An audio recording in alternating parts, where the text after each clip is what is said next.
அத நீங்க வந்து ஒரு நல்ல டாக்டரா சைக்காலஜிஸ்டா போய் கன்சல்ட் பண்ணுங்க. வேண்டியது இல்லைன்ட்டாங்கப்பா.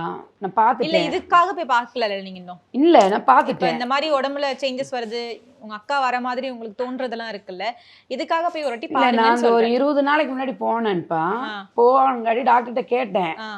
எனக்கு இந்த மாதிரி வந்து இதா இருக்குதுங்க. கேட்டீங்களா? காத்து குணம் மாதிரி இருக்குதுன்னு சொல்லுங்க. மூட நம்பிக்கை பண்ணாதீங்க. என்னங்க நீங்க எந்த காலத்துல பிறந்திருக்கிறீங்க அப்படின்னு சொல்லிட்டு உங்களுக்கு அம்மை போட்டதுனால உங்களுக்கு இந்த காது வலிக்குது. ஆ. இந்த தாடை வீங்கி ஒரு 25 நாள் இருக்கும். தாடை வீங்கி இருக்குது. அதனால உங்களுக்கு இந்த மாதிரி இருக்குது. நீங்க படுத்து அந்த அம்மா ஓட்ட படுத்து இருக்கணும். நீங்க அதை விட்டு போட்டு உங்களை யார் கடைக்கு போக சொன்னா?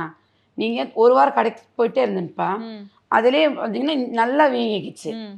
இப்போ எங்கள் மச்சான் இறந்தாரு ரீசெண்டாக. ம். சனிக்கிழமை தண்ணி ஊற்றுறதா இருந்தபோது சனிக்கிழமை அம்மையை தாட்டக்கூடாதுன்ட்டாங்க. கிராண்ட் பிக்சர்ஸ் பெருமையுடன் வழங்கும் அபின் ஹரிஹரன் இயக்கத்தில் ஆதித்ய மாதவன் நடிக்கும் அதர்ஸ் மூவி நவம்பர் 7 முதல் திரையரங்குகளில்.